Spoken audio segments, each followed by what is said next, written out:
श्री शिवाय नमस्तु भयम। दोस्तों, जैसा कि आप सभी लोग जानते हैं कि 24 जून 2026 यानी बुधवार को पड़ रही है ज्येष्ठ मास की शुक्ल पक्ष दशमी तिथि। और दोस्तों, ये वह तिथि है जो ज्येष्ठ मास में पड़ने वाली सबसे बड़ी तिथि है, क्योंकि ये ज्येष्ठ मास में पड़ने वाली है और इसका बहुत ही बड़ा और विशेष महत्व होता है। पूज्य गुरु जी ने कहा है कि अगर कभी भी मौका लग जाए और ज्येष्ठ मास की दशमी तिथि बुधवार को पड़ जाए तो आप लोगों को सात हरा दुर्वा का उपाय तो अवश्य ही करना चाहिए। इन दोनों का संयोग बहुत ही कम आता है। इसी के साथ में गुरुजी ने अपनी शिवपुराण कथा में बताया है कि इस दिन आपको सात दुर्वा का उपाय तो आपको अवश्य ही करना चाहिए, क्योंकि ऐसा दिन पूरे साल में सिर्फ एक ही बार आता है।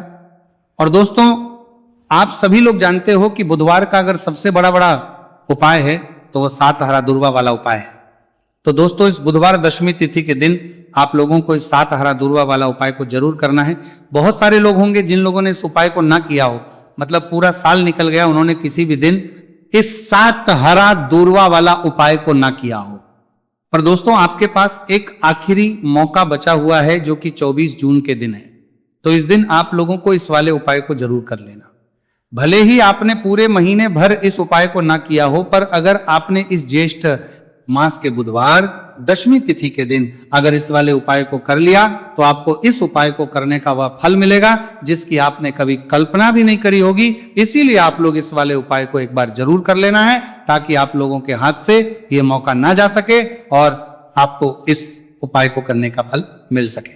दोस्तों, ये उपाय पंडित जी ने अपनी अभी ही शिव महापुराण की कथा में बताया है, जिस उपाय को आज हम आपको बहुत अच्छे से समझाने वाले हैं। इस वीडियो को देखने के बाद इस उपाय को समझने के लिए आपको कोई और वीडियो को देखने की जरूरत नहीं पड़ेगी। तो चलिए दोस्तों, उपाय को शुरू करते हैं। देखिए, ये इस ज्येष्ठ मास के बुधवार दशमी तिथि के दिन ये इतना खास होता है, इतना महत्वपूर्ण होता है। देखा गया है कभी कभी बड़े बड़े पूजा पाठ अनुष्ठान से जो मनोकामना पूर्ण नहीं होते, वह ज्येष्ठ मास के दिन बुधवार दशमी तिथि के दिन एक छोटे से उपाय करने से ही आपकी मनोकामना पूर्ण हो जाती है। और बहुत सारे लोगों ने इस उपाय को किया भी है और उनको इस उपाय को करने का फल भी जरूर मिला है।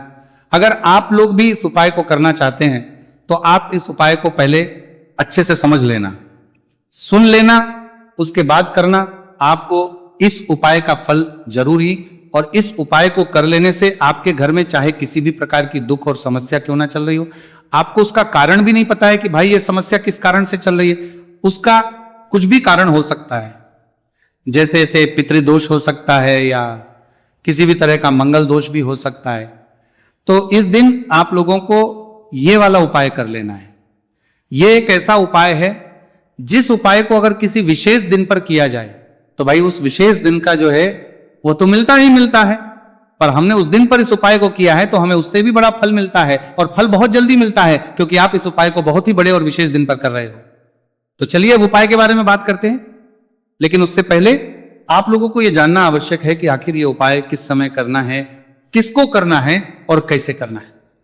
तो चलिए हम आगे आपको वीडियो में एक एक करके बता देते हैं। उससे पहले अगर आप लोग हमारे चैनल पर पहली बार हैं तो हमारे चैनल को सब्सक्राइब करना ना भूलें, और अगर आपके पास कोई सवाल है तो आप हमें कमेंट बॉक्स में बता सकते हैं। और अगर आपको हमारा वीडियो पसंद आया है तो आप हमें लाइक और शेयर करना ना भूलें। और अगर आपको हमारे चैनल की जानकारी चाहिए तो आप हमें फॉलो कर सकते हैं। और अगर आपके पास कोई प्रश्न है तो आप हमें कमेंट बॉक्स में बता सकते हैं। पहली बार आए हैं या फिर मेरी आवाज आज पहली बार सुन रहे हैं तो हमारे चैनल को सब्सक्राइब जरूर कर लेना, और इस वीडियो को करके कमेंट बॉक्स में श्री शिवाय नमस्तु भयम ओम नमः शिवाय जरूर टाइप कर देना। तो दोस्तों, इस सात दुर्वा वाला उपाय को हमें इस बुधवार दशमी तिथि के दिन कैसे करना है, किसको करना है, किस समय करना है और कहां पर करना है, ये सारे सवालों के जवाब आपको इस वीडियो में मिल जाएंगे। और जो ये वीडियो देखेगा भाई उसको सात हरा दुर्वा वाला उपाय जरूर करना चाहिए, क्योंकि इस दिन सात दुर्वा का भी बहुत ही बड़ा और विशेष महत्व होता है। और जब बात आ जाए हरा दुर्वा की तो यह सोने पर सुहागा वाली बात हो जाती है, और यह एक बहुत ही बड़ा उपाय हो जाता है इस बुधवार दशमी तिथि का। तो अब दोस्तों, इस सात हरा दुर्वा वाला उपाय को आखिर करना किसको है, सबसे पहले हम लोग वो बात जान लेते हैं। तो देखो, घर की जो बड़ी माताएं बहनें होती हैं, उन माताओं बहनों में से कोई भी एक बड़ी माता बहन इस वाले उपाय को कर सकती है। और दोस्तों, अगर आप चाहें तो अपने घर में से सभी सदस्यों भी इस उपाय को करवा सकते हैं। अगर किसी व्यक्ति की खुद की कोई मनोकामना है, खुद की कोई दुख और परेशानी है जो कि वह अपने लिए ही करना चाहता है, इस वाले उपाय को तो वह खुद अपने लिए भी कर सकता है। बाकी अगर कोई घर में से ऐसा है जो कि अपने पूरे घर परिवार की सुख और शांति के लिए यह वाला उपाय करना चाहता है, तो भाई वो भी कर में सकता है, उसमें भी कोई दिक्कत वाली बात नहीं है। कहने का मतलब यह है कि इस उपाय को हर सदस्य भी कर सकता है और पूरे घर परिवार के सदस्य के लिए घर की बड़ी माताओं बहनों में से कोई एक माता बहन भी कर सकती है। माताएं बहनें अगर घर में उपस्थित ना हो या वह ये वाला उपाय ना कर पा रही हो, तो फिर घर का कोई बड़ा सदस्य भी इस 7 हरा दूर्वा वाला उपाय को कर सकता है, चाहे फिर वह पुरुष ही क्यों ना हो, उसमें कोई भी दिक्कत वाली बात नहीं है। अब दोस्तों, जो अगला प्रश्न निकल कर आता है वह ये आता है इसको लेकर कि आखिर इस उपाय को हमें किस समय करना है, सुबह के समय करना है कि शाम के समय करना है। तो देखो, इस वाले उपाय को आप लोग सुबह के समय भी कर सकते हो और शाम के समय प्रदोष काल में भी कर सकते हो। अब अगर आप पूछो कि भाई सबसे उत्तम समय कौन सा रहेगा इस 7 हरा दूर्वा वाला उपाय को करने का, तो हम आपसे बस यही कहेंगे कि इस उपाय को आप सुबह के समय करेंगे तो ज्यादा बेहतर होगा। बाकी अगर प्रदोष काल के समय भी करेंगे तो भी अच्छा होगा, उसमें कोई भी दिक्कत वाली बात नहीं है। तो अब दोस्तों, जो अगली सबसे बड़ी और महत्वपूर्ण बात आती है वो ये आती है कि सुबह अगर हम उपाय को करेंगे तो हमें कितने बजे से लेकर कितने बजे तक के बीच में करना है, और शाम के समय प्रदोष काल में करेंगे तो हमें कितने बजे से लेकर कितने बजे तक के बीच में करना है, बजे के बीच में करना है। तो देखो, सुबह जितनी जल्दी हो सके आप उपाय को करने की कोशिश करना। बाकी अगर कारणवश लेट भी हो जाओ, थोड़ी देर भी हो जाए, तो 10 या 11 बजे तक भी आप उपाय कर लेना, पर 12 बजे से ज्यादा देरी ना हो, ठीक है, इस बात का ध्यान रखना। उसके बाद में दोस्तों, अगर शाम के समय प्रदोष काल की बात करें, प्रदोष काल का जो समय है होता है वो शाम के 6 बजे से शुरू हो जाता है। मतलब शाम के 6 बजे से लेकर शाम के 6 बजे से रात के 8 बजे के बीच का जो समय होता है, यह समय प्रदोष काल का समय होता है। तो इस उपाय को 7 या 8 बजे के बीच में भी कर सकते हो। मैं आप कभी भी इस वाले उपाय को कर सकते हो, उसमें कोई भी दिक्कत वाली बात नहीं है। तो ज्येष्ठ मास का महीना ही है जो आपको धन दौलत पुण्य दोनों ही देने वाला है। ज्येष्ठ मास के महीने में तुलसी का पूजन करके, श्री हरि विष्णु से जुड़े हुए कुछ उपाय करके आप अपने जीवन की निर्धनता, धन से जुड़ी समस्याएं, कर्ज से जुड़ी समस्याओं को हमेशा के लिए दूर कर सकते हैं। भगवान विष्णु को तुलसी अति प्रिय है, इसलिए उनकी पूजा में भी विशेष रूप से हम तुलसी का उपयोग करते हैं। और बिना तुलसी दल के, बिना तुलसी मैया के श्री हरि विष्णु की पूजा और उनका भोग दोनों ही अधूरे होते हैं।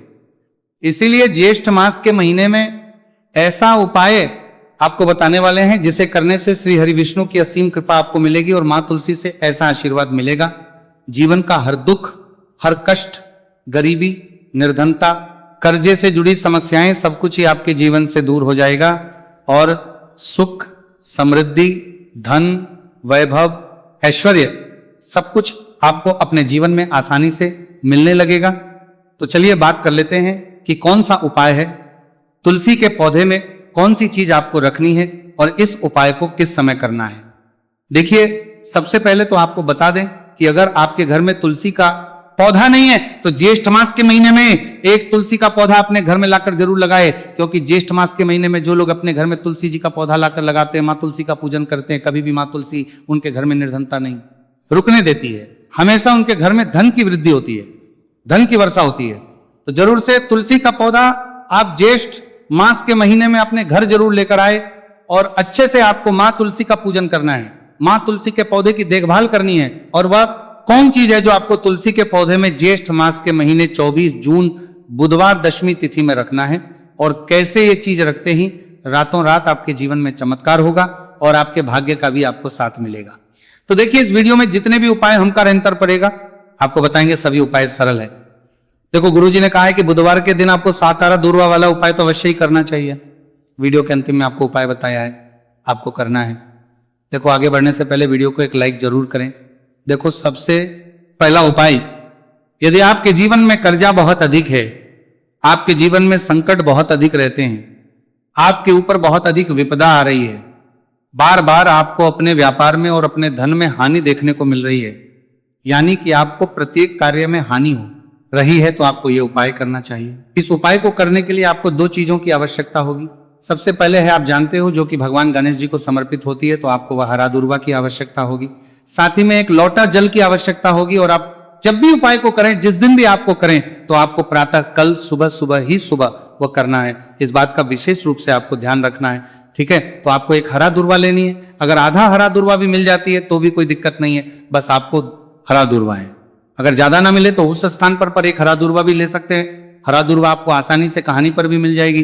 बस याद रखिएगा, शुद्ध दूर्वा, और मतलब उसे शुद्ध करके ही उपयोग में लीजिएगा, है ना। तो आपको करना क्या है, एक हरा दूर्वा, या एक से ज्यादा भी हरा दूर्वा आप लोग ले सकते हैं। तो एक हरा दूर्वा अपनी ले लीजिए। एक हरा दूर्वा के साथ में आप एक लोटा जल ले लीजिए, और इन दोनों ही चीजों को लेकर शिवाजी के मंदिर पहुंच जाइए। जी के मंदिर पहुंचकर सबसे पहले आप शिवाजी के पास में बैठा जाइए। शिवाजी के पास में बैठने के बाद जो शिवाजी की शिवलिंग होगी, शिवलिंग के ऊपर सबसे पहले आपको यह दूर्वा को समर्पित करना है। दूर्वा को कुछ इस प्रकार से समर्पित करना है कि जो दूर्वा की दांडी का मुख होगा वो जलधारी की तरफ हो, जहां से जल नीचे करता है ना। और जो हरा दूर्वा का मिला हुआ भाग होगा वो अपने आप शिवाजी के पीछे की तरफ हो जाएगा, ठीक है। तो इस प्रकार से यह हरा दूर्वा का यह दूर्वा आपको भगवान शिवाजी का शिवलिंग के ऊपर समर्पित करनी है। और जो एक लोटा जल आप अपने साथ लेकर आए हैं, इसी दूर के ऊपर भगवान शिव जी के शिवलिंग के ऊपर एक धारा से आपको समर्पित कर देना है, ठीक है। अब यहां पर देखने बात यह है कि यह उपाय इस व्यक्ति को करना है जिस व्यक्ति की नौकरी नहीं लग रही हो। जो व्यक्ति परीक्षा में पास होना चाहता हो, तो इस व्यक्ति को अपने हाथों से इस उपाय करना है, तभी उपाय कम करेगा, ठीक है। उपाय को करने के बाद आपको 3 महीने उपाय आपको कब तक करना है, जब तक कि आपकी नौकरी ना जाए। जब तक आप इस उपाय को नियम के साथ करो, आपकी नौकरी जरूर लगेगी। अब बात करते हैं दूसरे उपाय के बारे में। तो देखिए, दूसरे उपाय जो है, देखिए, इस उपाय के लिए आपको मात्र एक लौंग का जोड़ा लेना है, यानी कि 2 फूल वाली लौंग लेनी है। साथ में आपको मात्र थोड़ा सा शहद लेना होगा, और इसी के साथ में आपको तांबे के पात्र अंदर शुद्ध जल लेना होगा। अब देखिए, इन सभी सामग्रियों को लेकर के आपको भगवान शिव के मंदिर में पहुंच जाना है। देखिए, ये उपाय आप सुबह से लेकर शाम तक कर सकते हैं। तो वो सबसे पहले तो आपके पास जो 2 फूल वाली लौंग है, उन्हें आपको शहद के अंदर अच्छे से डुबो है, यानी कि दोनों लौंग पर आपको अच्छे से शहद का लेपन कर देना है। अब आपको जो आपके पास एक लोटा जल है, सबसे पहले तो उसे शिवलिंग पर धीरे धीरे समर्पित करना है, और श्री शिवाय नमस्तुभयम इसका जाप करते हुए समर्पित कर देना है। अब आपके पास जो 2 फूल वाली लौंग है शहद से, उसे आपको शिवलिंग पर अर्पित करना है, और आपको प्रार्थना करनी है कि जीवन में जो रोग की स्थिति है वह समाप्त हो, जीवन के जो संकट और समस्याएं हैं वह सभी समाप्त हो, जीवन से जो कर्ज की समस्या है वह समाप्त हो। इस प्रकार से प्रार्थना करते हुए ये जो 2 फूल वाली लौंग ही शहद संयुक्त इस आपको शिवलिंग पर अर्पित कर देनी है। आपकी जो भी समस्या होगी इस बुधवार के दिन अवश्य ही समाप्त हो जाएगी। तो इस प्रकार से आपको पहला उपाय करना है। अब हम बात कर लेते हैं दूसरे उपाय के बारे में। देखिए, यह उपाय आपके लिए सर्वश्रेष्ठ होने वाला है। देखिए, इस उपाय के लिए आपको चाहिए होंगे 5 हरा मूंग के दाने, और मूंग के दाने कहीं से भी खंडित नहीं होने चाहिए, इस बात का ध्यान रखें। और इसी के साथ में आपको एक तांबे के पात्र के अंदर अपने घर से शुद्ध जल, 1 लोटा जल ले लेना है। अब दोस्तों, इन सभी सामग्रियों को लेकर के आपको सीधे पहुंच जाना है भगवान शिव के मंदिर में। देखिए, इस उपाय को भी आप सुबह भी कर सकते हैं और शाम के समय में भी कर सकते हैं। देखिए, भगवान शिव के मंदिर में पहुंचने के बाद आपके पास जो 5 हरे मूंग हैं, उनमें से पहला जो हरा मूंग है, आपको शिवलिंग के सामने जो नंदी महाराज होते हैं और उनका जो पैर उठा हुआ होता है, वहां पर आपको पहला हरा मूंग समर्पित करते हैं, और आपको श्री शिवाय नमस्तुभयम इसका जाप कर लेना है। फिर आपको दूसरा हरा मूंग लेना है, और शिवलिंग पर जो श्री गणेश जी वाला स्थान होता है, वहां पर आपको यह दूसरा हरा मूंग समर्पित कर देना है, यानी कि शिवलिंग के सीधे तरफ आपको यह दूसरा हरा मूंग समर्पित करना है। और फिर आपको ओम गण गणपते नमः या फिर ओम श्री गणेशाय नमः इसका जाप कर लेना है। तीसरा हरा मूंग का दाना आपको भगवान शिव की सबसे प्रिय पुत्री माता अशोक सुंदरी वाले स्थान पर समर्पित करना। शिवलिंग की जो जलाधारी होती है, जहां से जल बह करके आता है, उसी जलाधारी के बीच में जो कहीं कहीं उठी हुई लाइन होती है सांप की आकृति के रूप में, वहीं पर आपको तीसरा हरा मूंग समर्पित करना है, और फिर आपको ओम नमः शिवाय इसका जाप कर लेना है। अब दोस्तों, चौथा जो हरा मूंग है, उसे आपको भगवान कार्तिकेय जी का जो स्थान होता है शिवलिंग पर, वहां पर आपको यह चौथा हरा मूंग का दाना समर्पित कर देना है, और आप ओम नमः शिवाय इसका जाप कर देना है, लेना है। अब दोस्तों, आपके पास जो 5वां और अंतिम हरा मूंग बचा हुआ है, उससे जल के पात्र के अंदर डाल देना है, और इस हरे मूंग से युक्त जल से आपको भगवान शिव के शिवलिंग का अभिषेक कर देना है। जल आपको बिल्कुल धीरे धीरे समर्पित करते जाना है, और लगातार आपको शिव महापुराण के मूल श्री शिवाय नमस्तुभ्यम इसका जाप करते रहना है। फिर आपको शिवलिंग के आगे बैठकर, यदि आप अपने बच्चों के लिए ये उपाय कर रहे हैं, यदि आप अपने बच्चों की बुद्धि ज्ञान और विवेक के लिए उपाय कर रहे हैं, तो उसके लिए आपको प्रार्थना कर लेनी है। या फिर व्यापार में वृद्धि करने के लिए उपाय कर रहे हैं तो उसकी कामना करते हुए आपको प्रार्थना कर लेनी है। या फिर अपनी नौकरी के लिए कर रहे हैं, या फिर अपने इंटरव्यू के लिए, या फिर धन की प्राप्ति के लिए कर रहे हैं, जिस भी कामना के लिए आप उपाय कर रहे हैं उसे परिपूर्ण करने के आपको महादेव से प्रार्थना कर लेनी है। और फिर आपको वापस अपने घर आ जाना है। पूज्य गुरु जी ने कहा है कि जो भी व्यक्ति इस उपाय को कर लेता है तो यकीन मानिए आपके जीवन की जो सारे संकट, कष्ट और बाधाएं ही वो सभी समाप्त होंगे। अब हम बात करते हैं अगले उपाय की। इस उपाय के लिए आपको एक दीपक लेना है। दीपक आप मिट्टी का भी ले सकते हैं और शुद्ध आटा मढ़कर उसका दीपक भी आप तैयार कर सकते हैं। अंदर गोल बाती का प्रयोग करना है और दीपक के अंदर आपको शुद्ध घी का प्रयोग करना है। इसी के साथ में आपको मात्र एक फूल वाली लौंग लेनी होगी। अब ये एक दीपक और एक फूल वाली लौंग लेकर के सीधा आपको पहुंचना होगा बरगद के वृक्ष के। वहां पर देखिए, सबसे पहले तो आपके पास जो एक फूल वाली लौंग है उससे आपको बरगद के वृक्ष की जड़ में समर्पित करना है। देखिए, अगर आपके जीवन में कोई भी बड़ा संकट आने वाला है, कोई बड़ा कष्ट आने वाला है, तो वो इस उपाय के माध्यम से दूर होने वाला है। महादेव की विशेष कृपा रहेगी कि जो भी संकट आपके जीवन में आने वाला होगा वो भी दूर हो जाएगा। तो आपको एक लौंग समर्पित करनी है बरगद के वृक्ष की जड़ में, और वहीं पर आपको जो है गोल बाती वाला दीपक जो आप लेकर के गए हैं उससे भी वहां पर प्रज्वलित कर देना है वटकेश्वर महादेव का स्मरण करते हुए। देखिए, जब भी आपको जीवन में इस साल लगने लगे कि आपके जीवन में कुछ भी अच्छा नहीं चल रहा है, तब भी आपको इस उपाय करना है। तो इस प्रकार से आपको यह उपाय करना है। अब हम जान लेते हैं चौथे विशेष उपाय के बारे में। देखें, यदि आपके विवाह में, शादी में कोई भी समस्या आ रही है, यदि आपका जो कर्ज है वो दिन पर दिन बढ़ते ही जा रहा है, तो आपको ये चमत्कारी उपाय करना चाहिए। कोई भी समस्या अगर जीवन में है तो उसे दूर करने के लिए आपको ये उपाय करना चाहिए। मंगल दोष से जुड़ी हुई समस्या भी है तब आपको ये उपाय करना चाहिए।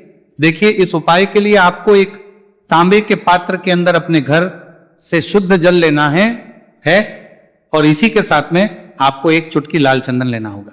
अब आपको क्या करना है कि जो लाल चंदन आपने लिया है उसे आपको उससे जल के पात्र के अंदर डाल देना है, और यह जल जो है आपको लाल चंदन से युक्त तैयार कर लेना है।